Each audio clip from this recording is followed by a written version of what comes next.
parachutistes, c'est très rare. On voulait une association pour les femmes et pour les femmes en souffrance. L'association a vraiment pour but de libérer.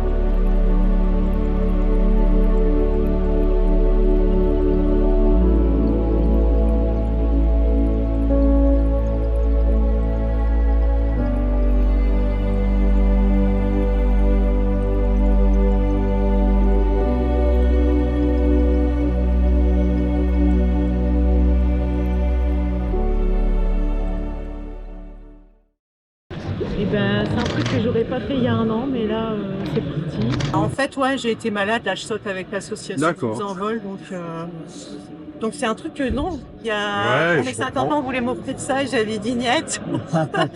Et il y a 6 mois, j'ai changé d'avis. Bonne idée. On n'a qu'une vie, quoi, voilà. C'est ça, exactement. Ouais. Je suis excitée, un peu stressée, et être ravie du temps et de l'ambiance et des gens qui sont ici, voilà. En fait, non, j'aurais jamais fait avant d'être malade. Ouais, c'est parce que... Et après, comme j'ai pu avoir la chance, et maintenant, oui, je voulais le faire, absolument. Nickel. Voilà. Nickel. Et j'ai été surprise parce que en fait, hier matin, j'ai vu le message avec mon nom. Ah ouais? Ah ouais, avant hier matin, tu savais pas, ouais. Non, hier matin. J'ai su que hier matin, vers 10h30. Ça va. Voilà. T'as pas eu trop de Donc, temps pas de stress, rien du tout. J'ai réussi à dormir cette nuit, nickel. J'ai fait un premier saut tandem en 2006 grâce à un ami qui avait dit allez vas-y on y va, donc je l'ai fait, j'ai adoré et je m'étais dit je vais pouvoir faire une formation et le poursuivre, et j'ai eu un grave accident de moto quelques mois après qui ont fait que physiquement je ne pouvais plus du tout ni faire de parachute ni faire de sport en général.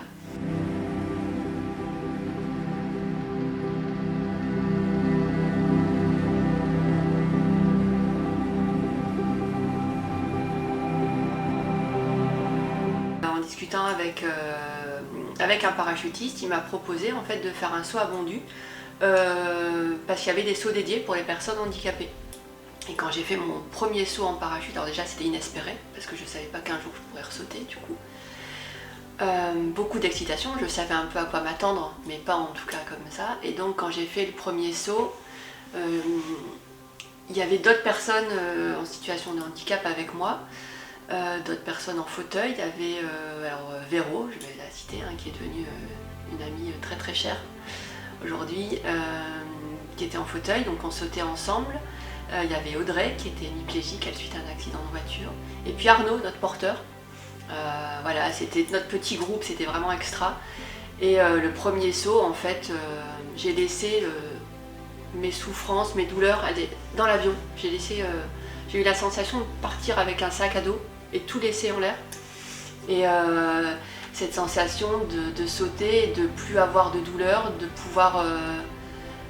plus pouvoir courir en gros, parce qu'à l'époque je pense que je courais plus beaucoup, de plus pouvoir courir mais de pouvoir voler, cette sensation de liberté, je sais pas, de bonheur, j'avais l'impression de vivre en fait, de revivre. Et quand je suis arrivée au sol, on m'a dit alors c'était bien, ouais, on y retourne. Et en fait j'avais pu retourner tout de suite dans l'avion, je serais allée direct. Et là j'ai dit bon voilà, c'est ça que je veux faire, et en fait à partir de ce moment-là j'ai intégré la section et j'ai ressauté après.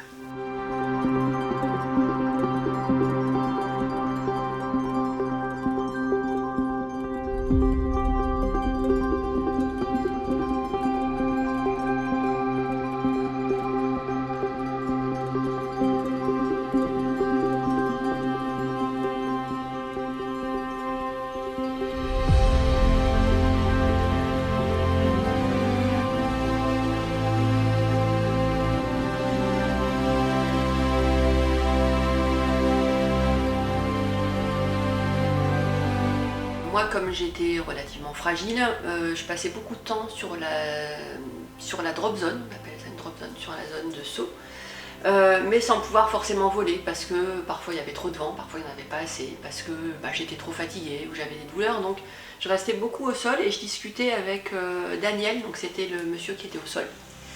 Daniel, il était président de ligue et moniteur fédéral, donc il gérait les séances au sol. Et on a échangé beaucoup et il m'a proposé de rentrer à la ligue en tant que bénévole pour m'occuper un peu de cette section handisport. Alors il n'y avait pas vraiment de section encore, c'était vraiment pour s'occuper des sauts des personnes handicapées. Donc forcément je suis rentrée. Il y avait très peu de choses qui étaient faites pour les handicapés et du coup je suis rentrée à la Ligue et à la Fédération française de parachutisme pour développer le parachutisme handisport. Et c'est moi qui ai créé le HandiFly. Donc j'ai créé le nom et j'ai créé la section. Et j'ai découvert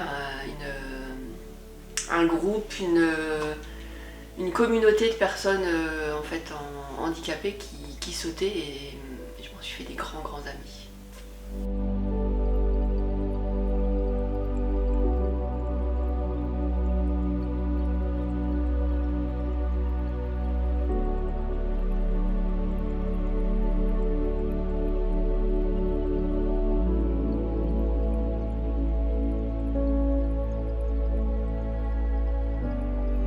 Il y avait un championnat de ligue tous les ans qui tournait dans les clubs, alors c'était soit Lens, soit Bondu, soit Maubeuge. Et ce championnat de ligue c'était souvent pour les jeunes et pour les détections pour les compétitions. Et donc on a fait une première compétition handisport. Donc on a cherché un nom et là c'est devenu la compétition HandiFly. Et la première année, le premier avion qui a posé avec les personnes handicapées, donc en parachute, il y a eu une hola, tous les compétiteurs étaient venus et c'était vraiment génial, mais du coup exceptionnel. Et en fait, au bout de quelques années, c'est devenu normal que les personnes handicapées sautaient en parachute et faisaient le championnat. Et du coup, en fait, il n'y avait plus de différence. Et là, ça voulait dire qu'on avait quand même gagné l'inclusion et c'était chouette.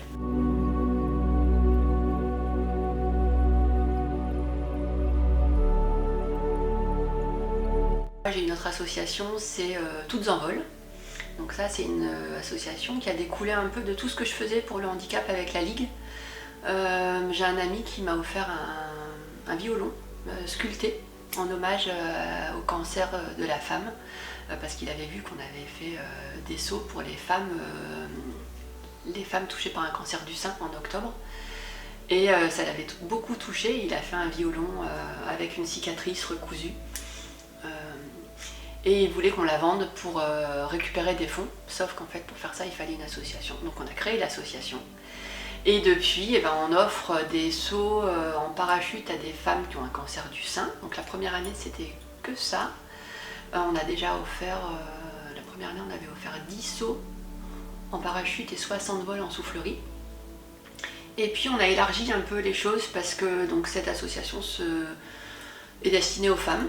Il n'y a pas de machisme là-dedans, c'est juste parce qu'en fait les femmes dans le milieu parachutiste c'est très rare.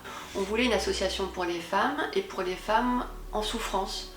Donc les femmes qui sont touchées par la maladie et par un cancer, les femmes qui sont en situation de handicap et on a élargi l'année dernière aux femmes qui ont subi des violences. Donc on leur propose soit de sauter en parachute, soit de voler en soufflerie. L'année dernière on a offert 70 vols en parachute, donc c'est un énorme budget.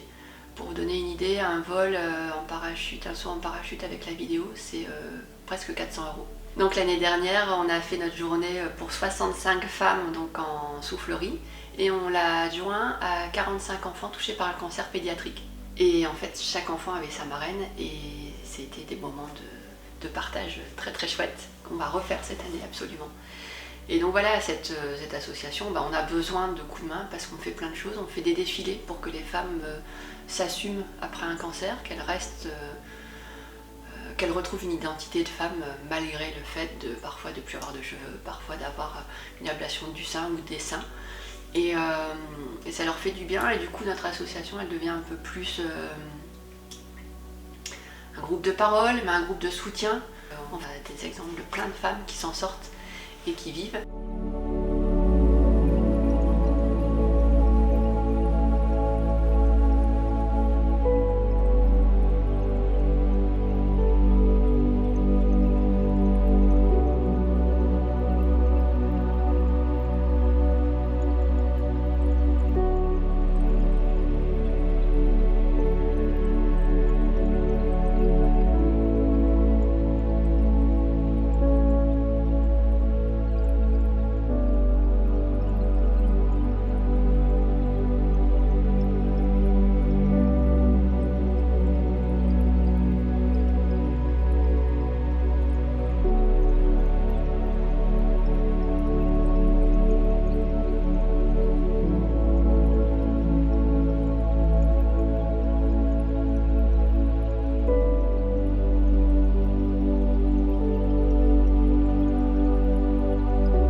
L'association est destinée aux femmes qui sont en traitement, qui ont un cancer et qui sont en traitement d'un cancer.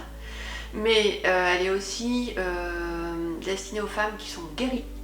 Si vous êtes en rémission, si les femmes sont en rémission, si elles ont eu un cancer il y a 5 ans, il y a 10 ans, il y a 15 ans, on considère que c'est une blessure, que la cicatrice de l'âme elle est là et que donc vous avez le droit de participer avec nous aussi. Et pour les violences, on peut aussi être très discrète parce que je sais que parfois, alors il y a des femmes qui assument le fait d'avoir subi des violences, puis d'autres où c'est beaucoup plus compliqué. Ça peut être dans une phase d'amorce tout au départ, parce que elles ont quitté le domicile, elles ont besoin de se sentir un peu libérées, et ça peut être à ce moment-là, ça peut être plus tard. Quand elles sont en fin de traitement, elles laissent leur cancer en l'air.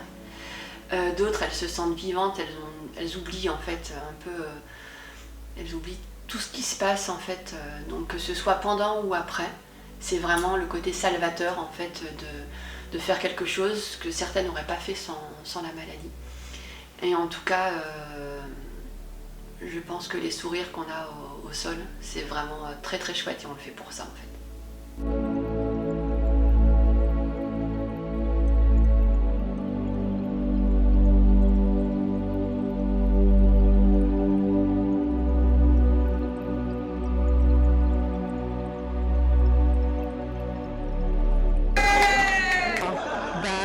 Je suis super contente d'avoir sauté. Je remercie l'association. Je le conseille à toutes les filles. Merci beaucoup Marie-Hélène. Merci à toi. Merci.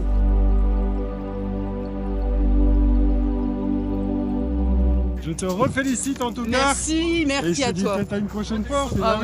Merci. Salut. C'était génial.